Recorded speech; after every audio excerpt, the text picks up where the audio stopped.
할렐루야. 하나님께 주시는 놀라운 은혜와 평화가 여러분들의 삶에 가득하기를 간절히 바랍니다.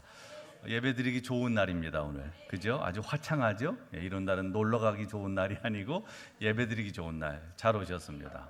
여리고 오랜만에 듣습니다. 예전에 우리가 많이 불렀던 그런 찬양 중에 하나였는데 꼭 여러분들의 삶, 우리 찬양대의 삶에 여리고 성처럼 아주 견고한 난공불락의 문제들이 다 해결되는, 무너지는 역사가 꼭 있게 되기를 바랍니다. 우리 교우들의 삶에도 또 그런 우리 삶을 가로막고 있는 정말 이게 난공불락의 성이 있어요. 그런 어려운 문제들이 있습니다. 그런데 하나님께서 주시는 은혜로 그 성이 다 무너지는 역사가 꼭 있게 되기를 간절히 바랍니다. 지난 한 주간도 잘 지내셨죠? 네, 우리가 삶을 살다 보면 여러 가지 힘겨운 일들이 생깁니다. 여러분들은 지난 주간에 어떤 일이 가장 힘드셨습니까? 어떤 사건이 우리를 힘들게 하기도 합니다. 우리 삶에는 끊임없이 사건이 일어나니까. 그런데 또 반면에 사람이 우리를 힘들게 할 때도 많습니다. 사람이 힘들게 할 때는, 관계가 어려울 때는 정말 많은 에너지를 쓰게 되고 그것 때문에 신경을 많이 써야 됩니다. 그러다 보니까 사는 것이 정말 고단합니다. 그런데 이 관계를 인간은 떠날 수가 없어요. 왜냐하면 인간은 관계적인 존재이기 때문에 그렇습니다. 이 관계라고 하는 말이 한자로 하면은 이게 그 관자가 무슨 관자냐 하면 빗장관, 그리고 개는 멜개. 그래서 이 관계라고 하는 말은 빗장을 걸어 잠궈서 닫을 수도 있고 빗장을 열어서 풀 수도 있고 또 이어지게 할 수도 있고 끊어버릴 수도 있고, 그게 관계라고 하는 거죠. 근데 사람은 다 이 사람들과의 관계 속에서 영향을 받고 살아요. 그래서 마틴 부버가 그런 얘기를 합니다. 모든 참된 삶은 만납니다. 그러니까 사람을 서로 만나서 교제하고 관계를 맺음으로 거기서 내가 영향을 받고 영향을 주고받는 거죠. 이거는 일방적으로 한쪽에서 주는 영향만 있는 것은 아닙니다. 누구를 만나든 이 영향을 주고받는 관계 속에서 우리가 삶을 살고 그 속에서 우리는 우리의 모든 삶의 시간들이 이렇게 진행되고 있어요. 그렇기 때문에 이 관계를 잘 맺는 게 중요한데, 이 관계를 깨는 굉장히 중요한 요소 중에 하나가 뭐냐? 누군가를 이렇게 막 비판하는 겁니다. 그래서 오늘 예수님께서는 산상수훈의 말씀을 통해서 비판하지 말라라고 하는 말씀을 하세요. 왜냐하면 관계를 깨는 주범 중에 하나가 바로 이 비판입니다. 어떤 분들은 그럽니다. 그래도 앞에서 얘기하는 게 그게 정당한 거라고. 그러면서 꼭 그 하지 말아야 될 일을 꼭 전제를 하면서 얘기를 해요. 이런 얘기하면 기분 나쁘겠지만 그런 얘기는 하지 마십시오. 이런 얘기는 하면 안 되지만 이러면서 얘기를 하는 분들이 있어요. 그 뭐하러 그런 얘기를 깔면서 그런 얘기를 할 필요 없습니다. 왜냐하면 대부분 사람들은요, 자기가 뭘 잘못하고 사는지를 알까요, 모를까요? 다 압니다, 여러분. 그걸 모르는 사람이 어디 있어요? 대부분 다 아는데 그걸 못 고치는 거지. 아는데 돌이키지 못하는 거지. 그런데 굳이 직접 얘기해야 돼. 이게 당당한 거야. 그건 당당한 게 아니고 무례한 겁니다. 물론 뒤에서 수근수근하고 다른 사람하고 이 직접 얘기를 안 하면서 계속 소문을 퍼뜨리고, 이것도 비겁한 짓이죠. 그런데 어떤 분들은 나는 비겁한 건 싫어 그러면서 이거를 얘기를 하지만 그건 당당한 게 아닌 거예요. 그건 무례한 겁니다. 사실은 그런 전제를 깔아야 된다면, 이 얘기하면 기분 나쁘겠지만 잘 들어, 이거는 별로 할 얘기가 아닌 거예요. 왜냐하면 그거는 사실 그 사람을 위한 얘기보다는 내가 내 속에 있는 답답함을 쏟아내기를 위한 이야기일 확률이 높습니다. 진짜 누군가에게 꼭 필요하고 중요한 일을 하려면 반드시 전제되는 게 뭐냐? 진짜 그 사람을 하나님의 사랑으로 사랑하는 마음을 가지고 하는 거예요. 사람은 다 압니다. 이 사람이 사랑해서 내게 이 얘기를 하는지 아니면 자기의 속에 답답함을 해소하기를 위해서 내게 쏟아내는지를 사람들은 다 알아요. 그러니까 진짜 사랑한다면 굉장히 조심스러우면서도 어렵게 그 얘기를 하죠. 어렵게.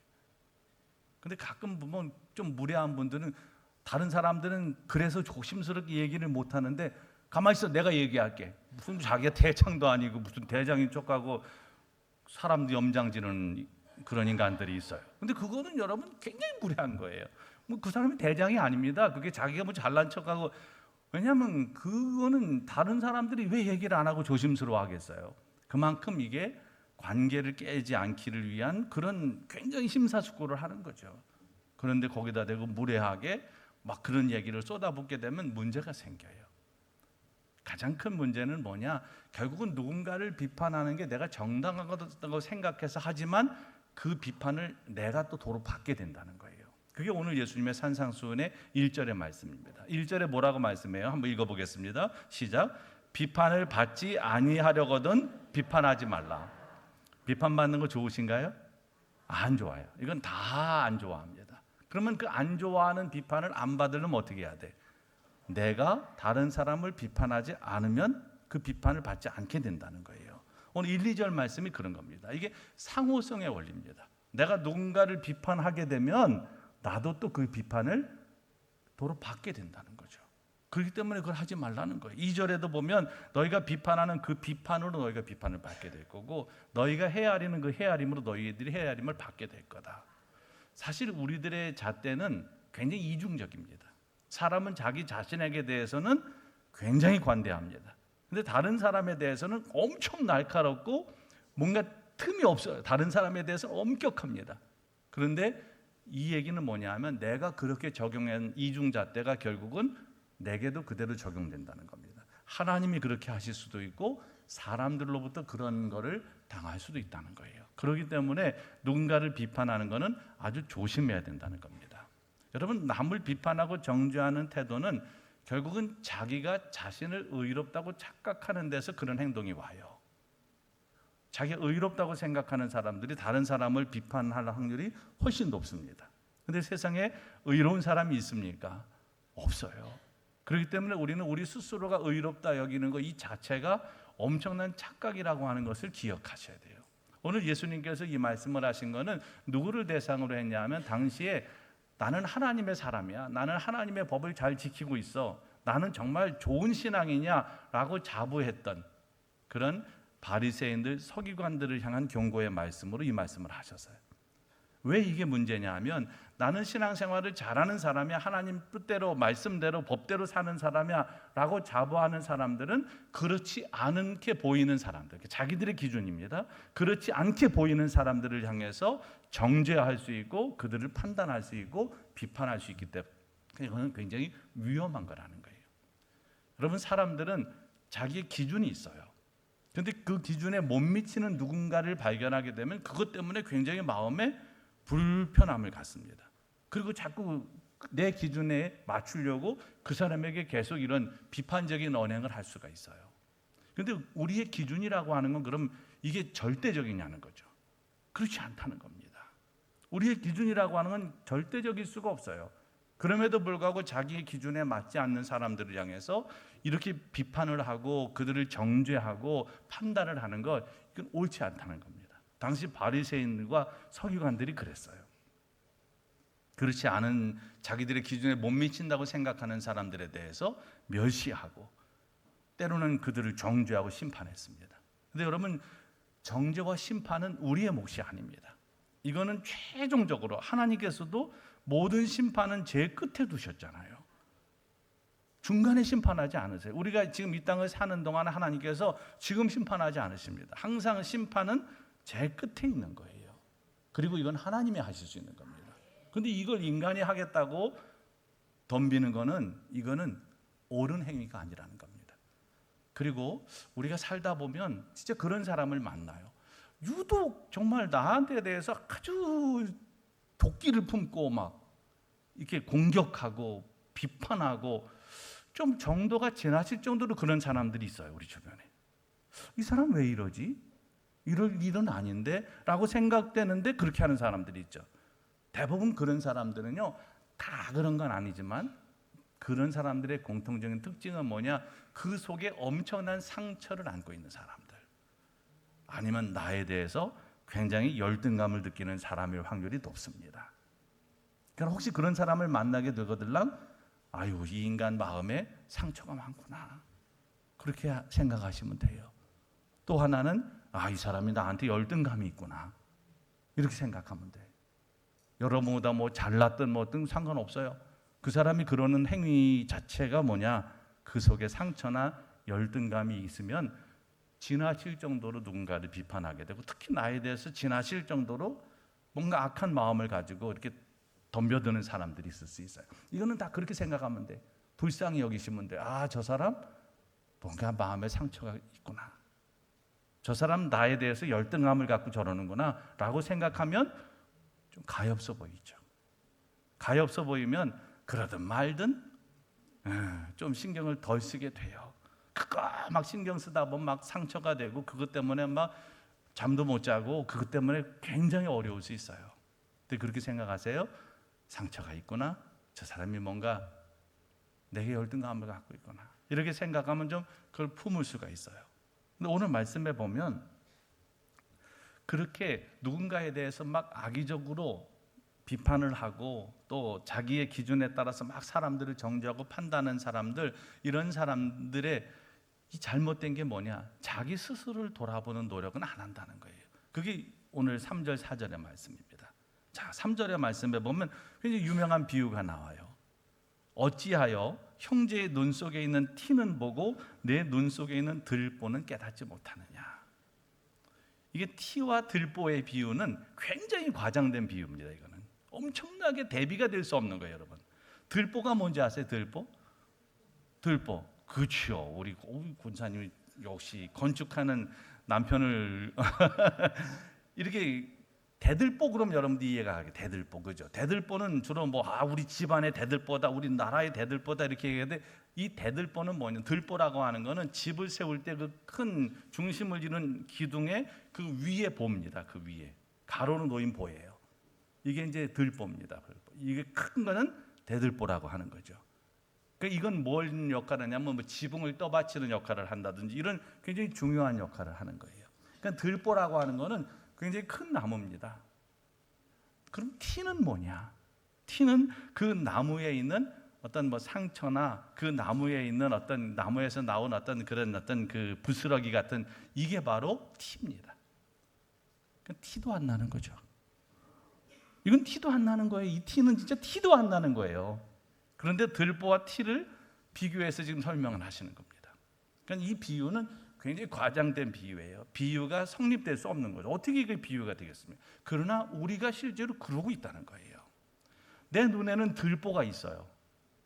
근데 다른 사람의 눈에는 티도 안 나는 그 보이지 않는 티가 있는 거예요. 이걸 빼겠다고 내가 이제 다른 사람을 지적하고 판단하게 된다는 거죠.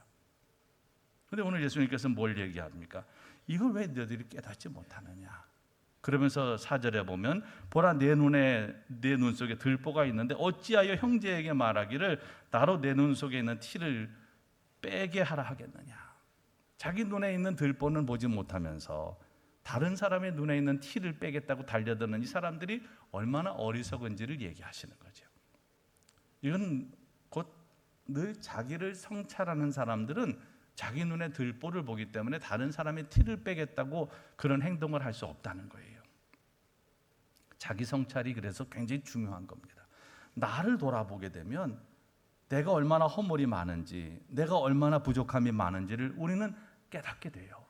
그럼 다른 사람에 대해서 막 지적을 하고 다른 사람에 대해서 판단을 하는 일을 멈출 수밖에 없어요. 왜냐하면 나는 그거보다 더 못한데, 나는 그거보다 더 나쁜 사람인데 어떻게 다른 사람에 대해서 우리가 그렇게 좀 악한 비평을 하고 악한 비판을 하고 이렇게 할 수 있냐는 거죠. 물론 여러분, 이 비판이 무조건 다 나쁜 것은 아니에요. 오늘 본문 말씀을 오해하시면 안 됩니다. 때로는 건강한 비판도 있을 수 있어요. 누군가하고 뭔가 대화를 하고 소통을 하려면 하나님께서 우리에게 주신 어떤 이성이나 어떤 지식을 가지고 얼마든지 어떤 일들에 대해서 서로 이야기를 나눌 수 있어요. 그리고 의견을 교환하는 이런 과정 속에서 이견이 표출될 수도 있어요. 그런데 진짜 성숙한 건 뭐냐? 그런 것들의 목적은 서로 소통을 하고 서로를 이해하기를 위한 목적으로 해야지 누군가를 공격하고 무너뜨리려고 하면 안 된다는 거예요. 이게 오늘 본문의 가장 핵심적인 내용입니다. 사람들과 관계를 맺고 살다 보면 끊임없이 서로를 이해하려면은 자기 의견을 얘기할 수밖에 없어요. 그런데 자기 의견을 너무 일방적으로 막 그 사람에게 주입시키고 그 사람에게 내 의견을 가지고 그 사람을 설득시키고 막 이렇게 압도하려고 하는, 그래서 뭔가 내가 이거는 의미가 없다는 거예요. 여러분, 그게 이긴 것처럼 보여도 결코 이긴 게 아닙니다. 때로는 여러분 통쾌할 때 있죠. 내가 이 사람하고 내가 토론을 해가지고 이겼어. 저도 옛날엔 그게 그렇게 통쾌했어요. 진짜 제가 철없을 때는 누군가하고 막 토론을 붙어가지고 막 얘기를 하고 막 이거를 압도해가지고 사람을 깨갱하게 만들면 와, 내가 이겼다. 이거는 철없을 때 얘기입니다. 사람이 철이 들면 이게 부질없다는 걸 깨닫게 돼요. 그건 이긴 게 아닙니다. 결코 이긴 게 아닙니다. 그건 오히려 내가 진 거예요.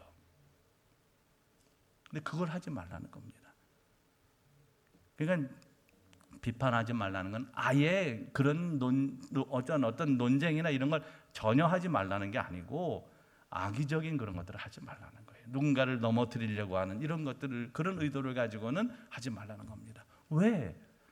우리 속에는 들보가 있기 때문에, 나는 더 많은 결점을 가지고 사는 사람이기 때문에, 나는 더 악한 사람이기 때문에 그럼 안 된다는 거예요.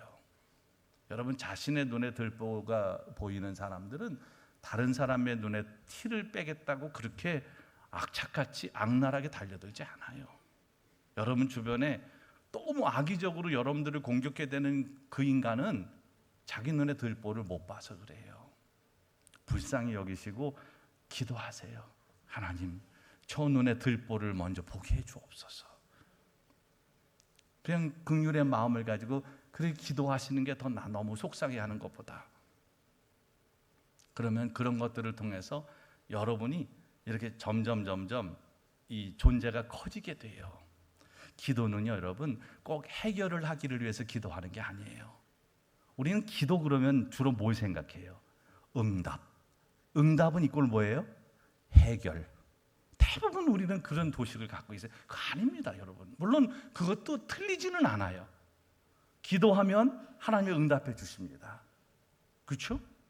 근데 그 응답이 꼭 해결을 의미하는 건 아닐 수도 있어요. 오히려 그 기도를 통해서 우리는 더 큰 존재로 나가는 거죠. 사람은 언제 멋있는 줄 아세요? 언제 사람이 매력적인지 아세요? 자기 자신을 넘어서는 거예요. 이게 진짜 인간의 매력입니다, 여러분. 자기 존재를 넘어서는 거. 우리는 평생 그걸 위해서 살아야 돼요. 우리는 다 자기 존재 속에 갇혀 있어요. 나는 이런 환경에서 자랐어. 나는 요만큼만 배웠어. 나는 세상 살면서 요 정도의 지위 속에서 요 정도 역할만 하고 살았어. 이게 다 인간의 한계죠. 그러니까 나는 요 정도 인생밖에 안 돼 라고 생각하시면 안 된다는 거예요.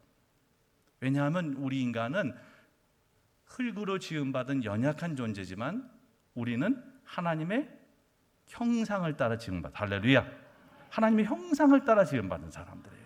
하나님의 형상을 따라 지음받았기 때문에 우리는 끊임없이 하나님의 마음을, 하나님의 뜻을 받아 사는 사람들이에요.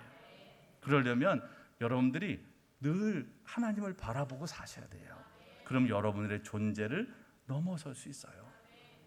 아이, 나는 이대로 살다 죽을래. 그럼 진짜 그대로 살다가 돌아가신다니까. 그게 무슨 인생입니까, 여러분? 엄청 고집스러운 분들이 있어요. 아, 나는 하나도 바꿀 마음 없고 난 이대로 살다가 갈 거야. 그대로 살다 가시는 건 본인 자유지만 그 사람 때문에 주변에 얼마나 많은 사람들이 가슴이 문드러지고 인생이 깨지고, 이거 아니잖아요. 우리는 최소한 그건 안 하고 살아야 되잖아요. 근데 끝까지 고집스럽게 나는 안 변할 거야. 아이고, 그러면 안 돼요.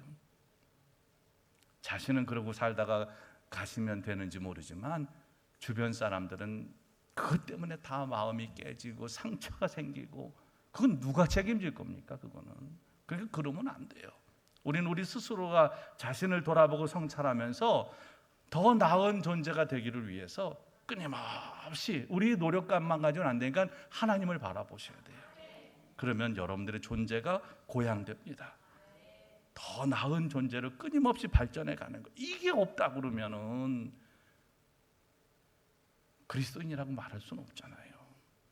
어제와 내가 오늘의 내가 달라야 되는 거죠. 이게 물론 이게 빠르게 변화되지는 않아요. 천천히 변화되지만 이게 굉장히 중요한 겁니다. 사실 교회에서도 신앙생활을 하다 보면 그냥 자기 잘난 맛에 다른 사람 상처 주는 사람들이 있잖아요. 자기가 기준을 세워놓고 그 기준에 못 미치는 사람들은 다 믿음 없는 사람이야. 그리고 그 기준에 못 맞추는 사람은 다 본인이 마음에 안 드는 사람이야. 그런 것 때문에 교회 안에도 얼마나 많은 상처와 아픔을 갖고 우리가 살아요. 근데 여러분 꼭 기억하셔야 되는 게 있어요. 신앙생활은 뭐냐 하면 끊임없이 자라가는 거예요. 그리스도의 장성한 분량까지 끊임없이 자라가는 게 신앙생활입니다. 그래서 우리는 예수 그리스도 안에서 끊임없이 자라간다는 건 뭐냐? 생명체라는 거예요. 생명체. 여러분 이 제품은요 그냥 만들어내면 돼요. 여기 컵이 있어요. 근데 만약에 이 컵이 깨지면 어떡합니까? 그냥 바꾸면 되는 거죠. 버리면 되는 거예요. 그리고 만약에 내가 이 컵을 샀는데 불량이야. 불량품은 어떻게 해야 돼요? 그냥 바꾸면 되는 거예요. 간단합니다. 이거는 뭐 문제될 게 없어요. 물건은. 그런데 사람은요 생명체입니다. 생명체. 그러니까 끊임없이 자라가는 거예요. 자라가는 거.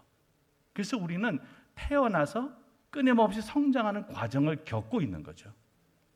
여러분 자녀들 다 마음에 들진 않으시죠? 때로는 좀 불량품처럼 느껴지는 자녀들도 있을 수도 있어요. 그럼 어떡합니까? 그런 자녀들? 바꿔요? 어디서 바꿔줍니까? 하나님 얘 아닌 것 같아요. 얘 데려가시고 나는 그럴 수는 없어요. 끝까지 그 자녀를 품고 그 아픈 가슴을 부여안고 기다리고 눈물을 흘리고 이 과정을 통해서 부모도 성장하는 겁니다. 그러니까 여러분 기도는 꼭 해결되는 것만이 아니에요.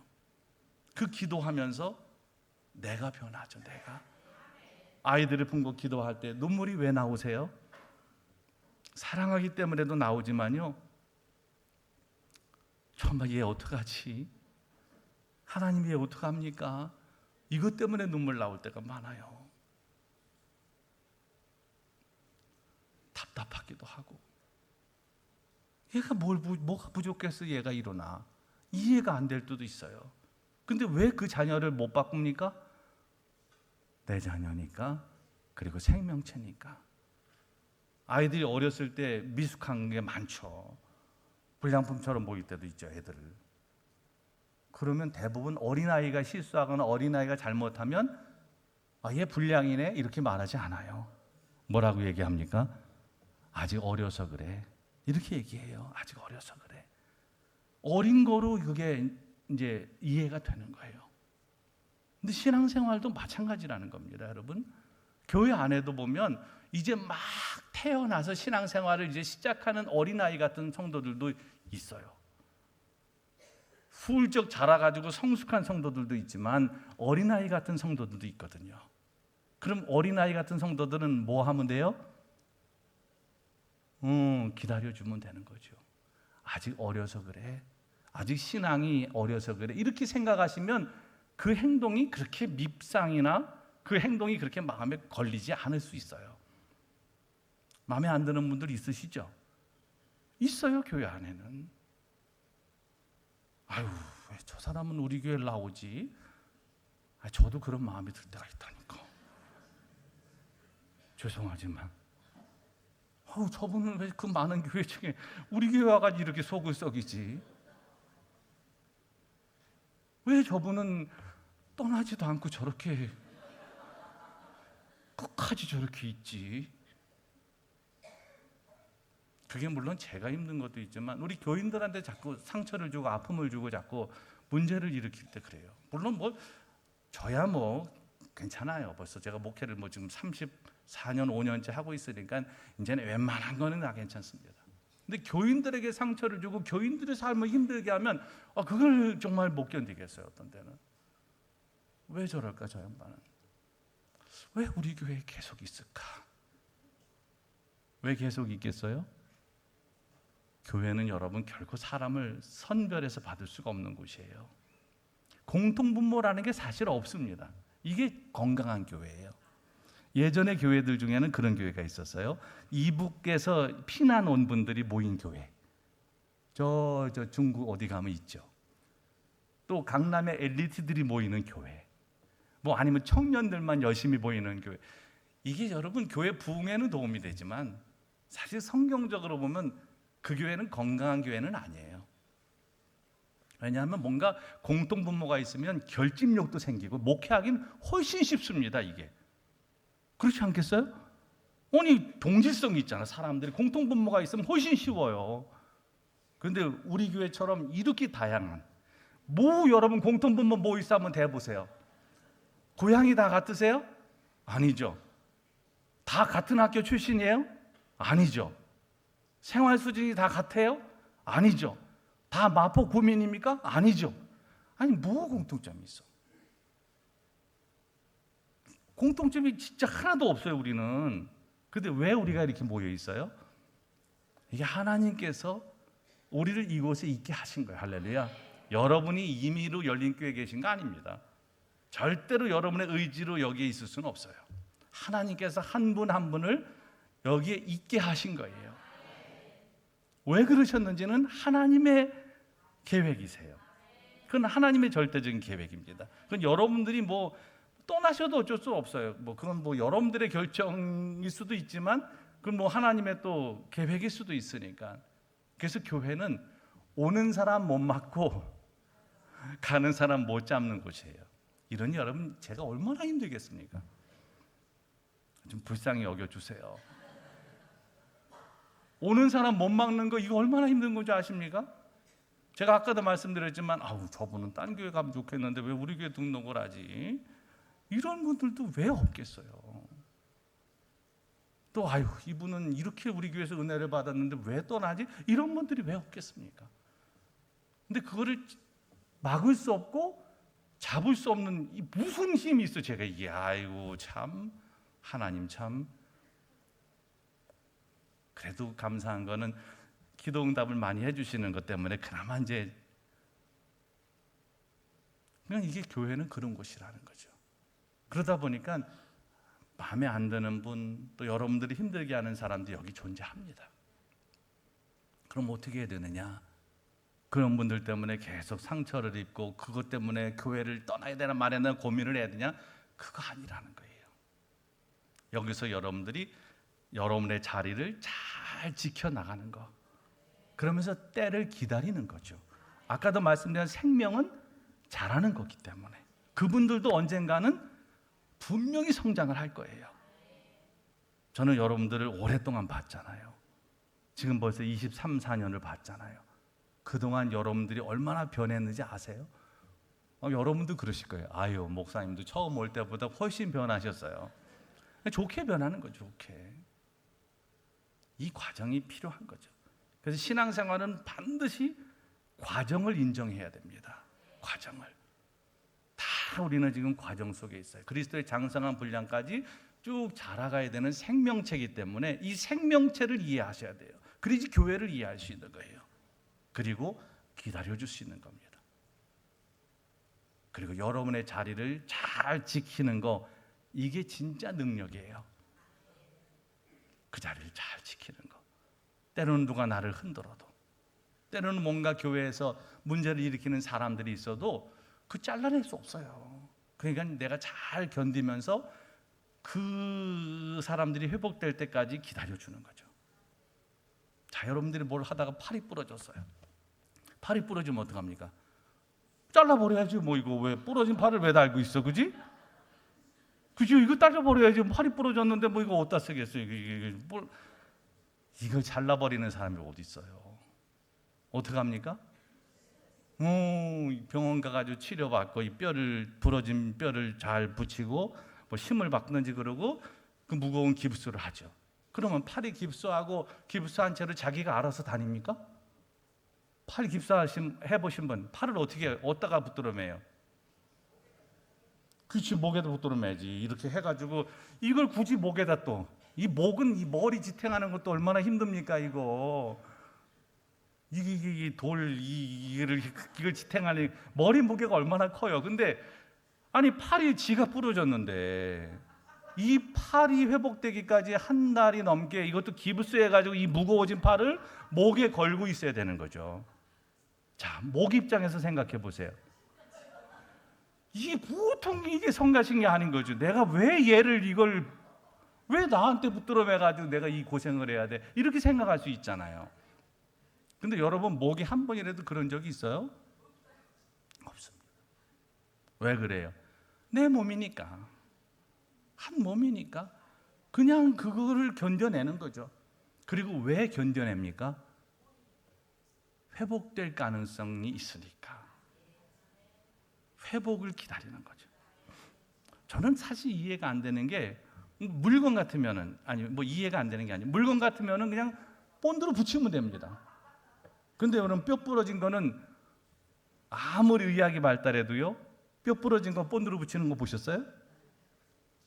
아주 쉬울 것 같잖아요, 그죠? 부러진 팔 바로 본드로 붙이면 그 다음 날 막 쓸 수 있을 것 같은데 그렇게 의학이 발달해도 이건 안 되는 겁니다. 왜?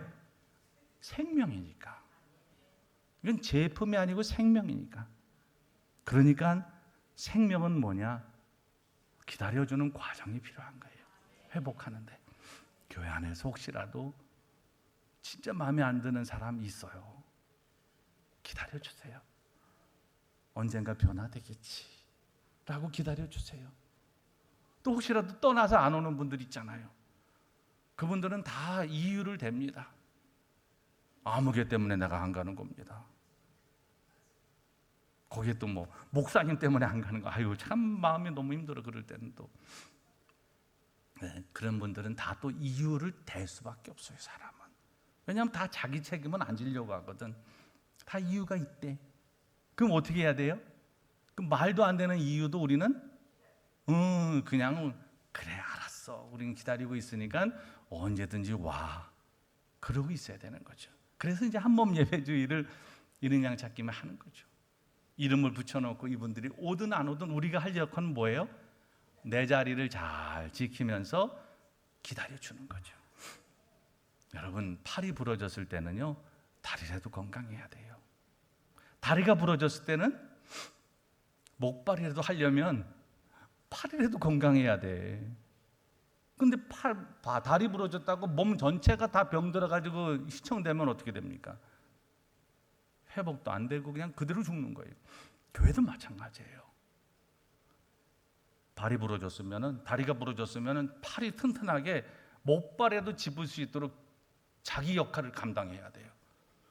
여러분 교회의 실력은 다른 게 아닙니다.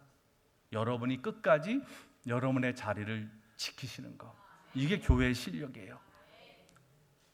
뭔 일이 일어나도 여러분 그런데 너무 동요되지 마십시오. 그럼 여러분들이 영적 성장을 할 수가 없어요. 교회가 가장 나쁜 거는 분란이 발생해서 교인들이 그것 때문에 영적으로 침체되는 거. 이거는 가장 나쁜 겁니다. 그건 정말 하지 말아야 될 가장 악한 겁니다. 왜냐하면 그러면 진짜 중요한 것들을 다 잃어버리기 때문에 그렇습니다. 그렇기 때문에 여러분의 자리를 잘 건강하게 지키시면 부러진 팔도 회복되는 날이 오고 부러진 다리도 회복되는 날이 반드시 오게 돼요. 그렇기 때문에 여러분 자신을 잘 성찰하시면서 여러분의 본연의 역할을 잘 감당하시는 것. 이게 진짜 믿음의 실력입니다. 이게 믿음의 실력이에요. 나 오래 교회 다녔어. 이게 믿음의 실력이 아니에요? 나 성경 뭐 수십 독을 했어. 이게 믿음의 그것도 물론 실력이 되지만 더 중요한 실력은 이런 사람 저런 사람 다 하나님이 불러주신 것이 그저 하나님의 은혜고 섭리다 생각하시고 잘 여러분들이 기다려주시는 거. 그러면서 자기를 돌아보게 되면 자기 눈에 들보를 보는 사람은 누구의 티를 지적하기 어려워요. 그런데 때로는 진짜 사랑의 마음을 가지고 티를 좀 빼줘야 될 때도 있잖아요. 그 티가 그 사람 눈에 엄청나게 힘든 부분이라고 하면 내가 그거를 좀 이렇게 빼주고 싶은 진짜 진심이 있을 수 있잖아. 그래서 우리가 누군가에게 그렇게 얘기할 때가 있잖아요. 그럴 때 그걸 받아들이는 분이라면 그분은 굉장히 성숙한 분. 그건 참 너무 고마운 거죠. 나도 정말 기도 엄청 많이 하고 조심스럽게 얘기했는데 그 얘기를 받아들여줘서 본인이 그거 티를 이렇게 좀 뺄 수 있게 기회를 준다면 그 사람은 정말 훌륭한 분이에요. 근데 대부분은 그렇지 못합니다. 그러니까 이게 서로 힘든 거예요. 오늘 말씀해 보니까 예수님께서 이런 말씀을 하세요. 그러니까 우선 5절에 보면 티를 내 외식하는 자, 5절에 보면 외식하는 자. 이게 뭐냐면 이게 위선자라는 거죠. 네 눈에 들보가 있는데 남의 눈에 티만 지적하는 거 이건 위선자다. 그러면서 내 눈 속에 있는 들보를 먼저 빼고 그 후에야 밝게 보고 형제의 눈 속에 티를 빼리라. 그러니까 형제의 눈 속에 있는 티를 빼주는 걸 하지 말라는 얘기 아닙니다, 여러분. 이게 필요할 때가 있어요. 그런데 6절에 보면 전혀 어울리지 않는 것 같은 말씀이 있어요. 한번 읽어볼까요? 시작. 거룩한 것을 개에게 주지 말며 너희 진주를 돼지 앞에 던지지 말라. 그들이 그것을 발로 밟고 돌이켜 너희를 찢어 상하게 할까 염려하라. 자, 형제의 눈 속에 티를 좀 빼야 될 필요가 있어요. 그래서 그거를 할 때 이렇게 뭔가 그것을 거부하는 정도가 아니고 오히려 나를 공격하는 사람들에서는 어떻게 해야 되느냐? 오늘 말씀해 보면 주지 말래. 거룩한 걸 거기 주지 말래. 그리고 진주는 뭐냐 하면 아주 지혜로운 말씀 또 귀한 것 이런 것들이 성경에 진주로 주로 표현이 됐어요. 지혜문학에도 보면 그렇게 표현됐어요. 그러니까 진주라고 하는 건 뭐냐 하면 귀한 것이에요. 그러니까 거룩한 것이든 귀한 것이든 이거를 거부하고 공격하는 사람에게는 주지 마라 라고 하는 말씀이에요. 자, 이 말씀을 또 오해하시면 안 돼요. 이 말씀은 사람들을 선별해서 복음을 전하라, 사람들을 선별해서 너희가 행동해야 된다 이런 얘기라기보다는 마태복음 10장에 보면 예수님께서 제자들을 부르시고 파송하시면서 하신 말씀을 좀 주목해 볼 필요가 있어요. 거기 뭐라고 말씀하시냐면 그 마태복음 10장 16절에 보면 그들이 하나님 나라의 그런 가르침, 복음을 목숨을 다해서 전해야 되지만 16절에 보면 양을 이리 가운데 보냄과 같으니까 뱀처럼 지혜로워야 된다라고 말씀하세요. 그러니까 우리가 복음을 전할 때도 목숨만 건다고 되는 일이 아니라는 거예요. 예수님의 말씀은 뱀처럼 지혜롭게 해야 된다는 거예요. 뱀처럼 지혜롭게. 그리고 17절에 보면 어떤 사람들은 좀 조심할 필요가 있다는 거죠. 사람들을 삼가라. 아니 복음을 전하는데 사람을 삼가면 안 되는 거잖아요. 그런데 예수님께서 말씀하신 거예요. 사람을 삼가라. 그냥 조심하라는 겁니다. 어떤 사람들을 조심해야 되느냐? 너희를 공에 넘겨주고 회당에서 채찍질하는 그런 사람들이 있으니까 이런 사람들을 조심해서 복음을 전해라 라고 하는 말씀이에요. 또 23절에 보면 박해를 받게 될 때가 있을 거야. 복음을 전하다. 그러면 어떻게 하라는 거예요? 거기서 끝까지 견뎌라. 박해가 오면 죽음을 각오하고 끝까지 거기서 견뎌라. 예수님께서 말씀 안 하셨어요. 뭐라고 하셨습니까?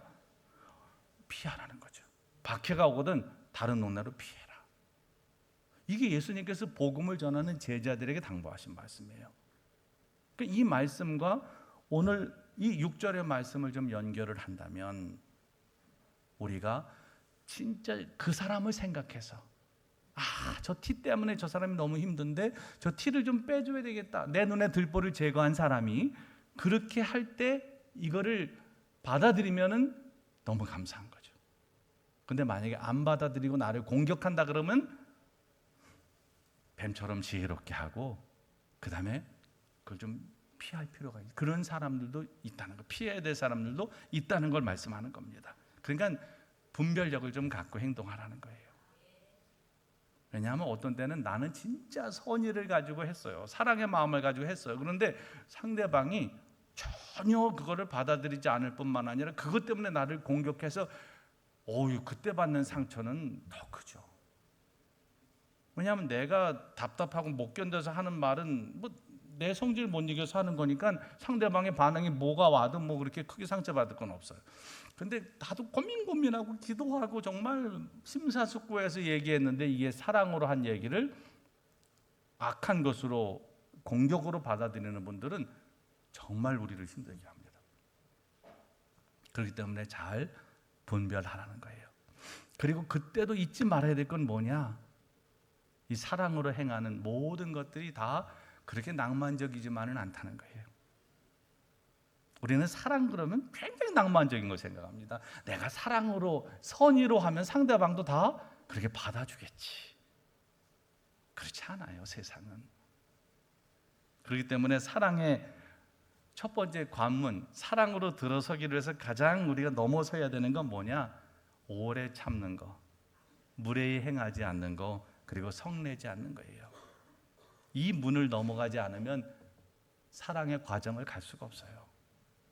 그렇기 때문에 사랑의 이름으로 하더라도 이걸 견디셔야 됩니다. 오래 참아야 되고, 무례히 행하지 말아야 되고, 그리고 성내지 말아야 돼요. 그래야지만 이 사랑의 관문으로 들어갈 수 있고, 누군가에게 여러분들이 선한 영향력을 미칠 수 있어요. 사랑하는 여러분, 우리는 열림교회라고 하는 한 공동체 안에서 부름을 받았어요. 여러분이 이곳에 있는 것은 여러분의 뜻이 아닙니다. 이건 하나님의 섭리고 인도하심, 이것이 귀한 거예요. 선별해서 받을 수도 없고 또 붙잡을 수도 없는 곳, 그곳이 교회입니다. 그렇지만 여러분들은 이곳에서 서로 관계 속에서 서로 영향을 주고 지금 자라가고 있어요. 그렇기 때문에 이 속에서 우리는 끊임없이 성장하는 생명체라는 걸 기억하시고, 완제품이 아니기 때문에 불량이 있을 수도 있고 또 때로는 좀 부족함이 보일 수도 있어요. 생명은 기다려주는 겁니다. 잘 기다리시면서 비판보다는 격려하고 기도하면서 잘 기다려주시면 분명히 교회와 함께 우리가 다 같이 성장해가는 기쁨을 분명히 누리게 될 겁니다. 그리고 다음 주일 열린가족 한몸 예배주일에 그동안 어떤 이유든 교회를 떠나 있던 분들이 하나님 앞에 돌아올 수 있도록 우리는 우리 자리 잘 지키면서 옆자리 비워두시면 언제든지 돌아올 수 있도록 여러분들이 그렇게 하시면 분명히 다시 돌아오는 역사도 있게 될 겁니다. 하나님의 은혜가 우리 모두와 함께 하시길 간절히 바랍니다. 기도하겠습니다. 이 시간 기도하실 때 하나님, 우리를 교회 안에 불러주셨고 또 이곳에서 함께 믿음의 길을 가게 하셨는데 때로는 관계 속에 어려움이 있습니다. 교회 안에서도 그렇고 가정에서도 그렇고 직장에서도 그렇고 사회생활 하면서도 그렇습니다. 그렇다고 해서 그거를 다 끊어버릴 수도 없고 그만둘 수도 없습니다.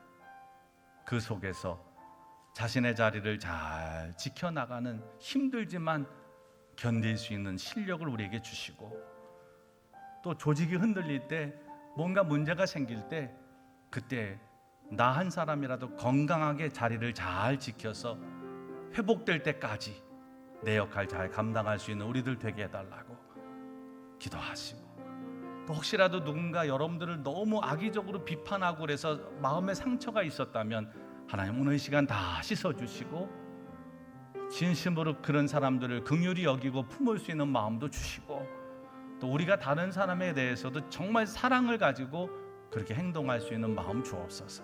다음 주일에 꼭 많은 교우들이 함께 와서 열림가족 한몸 예배주일에 특별히 이른 양들이 함께 와서 예배할 수 있게 주옵소서. 우리 간절한 마음으로 기도하겠습니다. 거룩하신 하나님 감사합니다. 우리를 사랑하셔서 이 세상에 살게 하셨고 또 열림교회로 불러주셔서 이 믿음의 공동체 안에서 서로 영향을 주고받으며 성장해 갈 수 있게 하신 것을 감사드립니다. 우리는 생명체이기에 완제품이 아니기에 때로는 미숙함도 있고 불량도 있고 또 여러 가지로 아직 부족함도 많습니다. 그러나 생명은 때를 기다려주고 그 과정을 기다려줄 때 성장하는 것처럼 우리들도 그렇게 그리스도의 장성한 분량에 이르기까지 자라게 될 줄로 믿습니다. 하나님, 우리의 걸음걸음을 인도하여 주시고 우리가 그 과정을 잘 지낼 수 있게 하여 주시옵소서. 특별히 하나님, 우리가 우리 자신을 잘 성찰하게 하시고 내 눈에 있는 들보를 우리가 꼭 보게 하시고, 그래서 다른 사람의 눈에 티를 빼주겠다고 폭력적으로나 또 잘못된 언사로 다른 사람들의 아픔을 주지 않게 하여 주시고, 특별히 비판하지 않도록 하나님, 우리가 정말 악의적인 비판을 멈추도록 도와주시고, 그런 악의적인 비판으로 인해서 마음에 상처가 있다면 하나님 오늘 이 시간 씻어 주시옵소서. 다음 주일에 있을 이른 양 찾기면 열린가족 한몸 예배주일에 그동안 흩어졌던 많은 교우들이 함께 나와 예배하는 특별한 주일이 되도록 은혜를 베풀어 주시옵소서. 예수님의 이름으로 간절히 기도합니다. 아멘.